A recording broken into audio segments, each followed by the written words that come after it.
ایک دن حضرت یوسف علیہ السلام نے اپنے والد سے یہ بیان کیا کہ میں نے شب گزشتہ خواب میں دیکھا ہے کہ آفتاب اور مہتاب اور 11 ستاروں نے آسمان سے اتر کر مجھے سجدہ کیا، جیسا کہ اللہ تعالیٰ نے فرمایا۔ ترجمہ: جس وقت کہا یوسف نے اپنے باپ سے کہ اے میرے ابا جان، میں نے خواب دیکھا ہے کہ شب کو 11 ستارے اور سورج اور چاند نے مجھے سجدہ کیا۔ یعقوب نے جب معلوم کیا کہ بھائی سب اس سے حسد کریں گے، تب کہا ان سے، اے میرے بیٹے،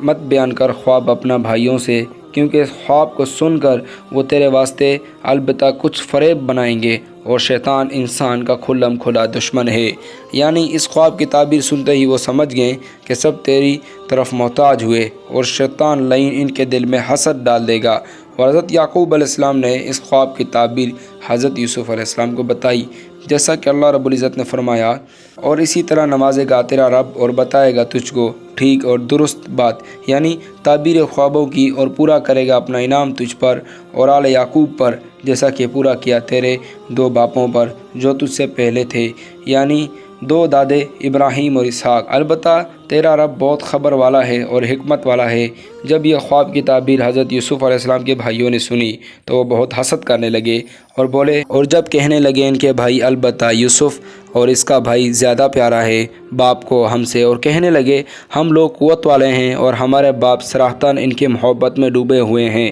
اور ہم ہی لوگ ان کے وقت پر کام آنے والے ہیں، اور یوسف ابھی چھوٹا ہے، اور دوسرا بھائی بھی اس کا سگا ہے، وہ بھی چھوٹا ہے، اور ہم سب سوتیلے ہیں۔ یہ باتیں یوسف علیہ السلام کی نابالغی میں کہی گئی تھی، حالانکہ یہ باتیں طعن زنی پر معمول نہیں ہوتی، لہٰذا یہ باتیں بھائیوں کو کہنا کسی طرح درست نہ تھا۔ حالانکہ حضرت یوسف علیہ السلام کے سب بھائی بنے ہوئے اور ہر ایک نے اللہ تعالیٰ کی طرف سے بڑا مرتبہ پایا، لیکن ابتدا میں سب نے رنج اٹھائے، اپنے باپ کے بھی اور اپنے بھائیوں کے بھی، اور سب کہنے لگے۔ ترجمہ: بھائیوں نے آپس میں صلح کی کہ بس اب یوسف کو کسی طرح مار ڈلوایا یا کسی ایسی جگہ پھینکا ہو جہاں سے وہ نہ آ سکے، اور وہ کسی دوسرے ملک میں اکیلا رہے، تاکہ والد محترم کی پوری توجہ تم لوگوں پر رہے۔ اور بعض نے یہ بھی کہا کہ اگر مناسب خیال کرو تو میری سمجھ میں یہ آتا ہے کہ کہیں جنگل میں جا کر کسی کنویں میں پھینک آتے ہیں، تاکہ وہ اپنے باپ کو دکھائی نہ دے، اور پھر توبہ کر لیں اور اپنے باپ کو ہمیشہ متی و فرمانبردار رہیں، تاکہ یہ حالت دے کر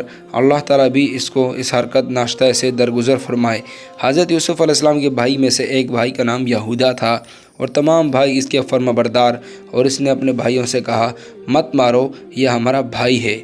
ترجمہ: ایک بولا بولنے والا کہ مت مارو یوسف کو اور پھینک دو اس کو ایک گمنام کنویں میں کہ اٹھائے جائے اس کو کوئی مسافر۔ اور یہ باتیں ان کے بڑے بھائی نے کی کہ اگر تم کو اپنے بھائی یوسف کے ساتھ کرنا ہے تو بس یہی کرو، تو اتنا ہی کافی ہے، کیونکہ جان سے مار ڈالنا بہت بڑا گناہ ہے، اور میری رائے تو صرف یہ ہے کہ راستے کے کنارے پر کسی کنویں میں جو میدان میں واقع ہو اس میں ڈالنا، اور ایک حد تک درست ہو سکتا ہے کہ تاکہ کوئی راہ چلتا سوداگر پانی کے واسطے کنویں پر آئے گا اور اسے اٹھا کر اپنے ہمراہ کسی دوسرے ملک میں لے جائے گا، اور اسی طرح حضرت یوسف اپنے باپ کی نظروں سے دور ہو جائے گا، اور ہم کو اس طرح بدنامی بھی کم ہوگی اور خون ناحق سے بھی ہمارا چھٹکارا حاصل ہو جائے گا۔ یہ رائے تقریباً سب بھائیوں کو پسند آئی، اور سب نے ایک ہی جگہ جمع ہو کر صلاح مشورہ کیا کہ یوسف کو ان کے باپ سے کس طرح اور کیوں کر لیا جائے، اور کب کس وقت دور میدان میں لے جایا جائے، جو ہمارے دلوں کی غرض و غارت میں مقصد ہے۔ سب بھائی حضرت یوسف علیہ السلام کے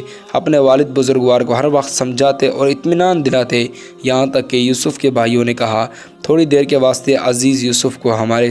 ہمراہ کر دیجئے تاکہ کسی بڑے میدان میں جا کر ہم کچھ کھیل دکھائیں، لیکن حضرت یعقوب علیہ السلام کسی طرح سے قبول نہ کرتے تھے۔ پھر سب بھائیوں نے آپس میں اتفاق کیا کہ یوسف کو ہی فریب دینا چاہیے، تو یہ خود اپنے باپ سے چلنے کے واسطے اصرار کریں گے۔ یہ مشورہ کرنے کے بعد ان کے بھائیوں نے حضرت یوسف علیہ السلام سے کہا، اے ہمارے بھائی، تم ہمارے ساتھ سیر کو اور تماشا میدان کو دیکھنے چلو، ہم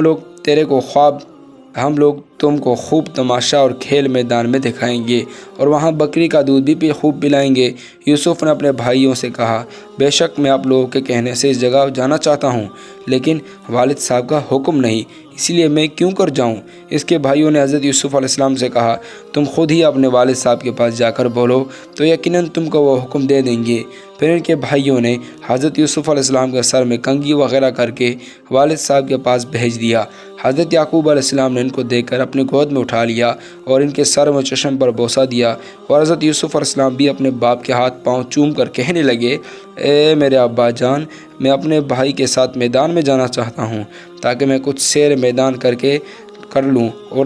اور وہاں تماشا بھی دیکھوں اور وہیں بکری کا دودھ بھی پیوں۔ اگر حضور کی اجازت ہو تو ان کے ہمراہ جاؤں اور اپنا دل خوش کراؤں۔ حضرت یعقوب علیہ السلام نے اپنے لخت جگر کی میٹھی میٹھی باتیں سن کر فرمایا نام۔ یہ باتیں ان کے بھائیوں نے سنی۔ حضرت یوسف علیہ السلام کے جواب میں والد صاحب نے نام کہا اور اذن دے دیا۔ یہ سن کر بڑے بھائی نے کہا اب تم لوگ والد بزرگوار کے پاس جاؤ اور ان سے اجازت طلب کر لو، اور تم لوگ ان کے ساتھ اس چیز کا عہد و پیمان کر لو کہ اپنے چھوٹے بھائی کو کسی طرح کی کوئی غرض نہ پہنچے گی۔ پارٹ 3 جلد۔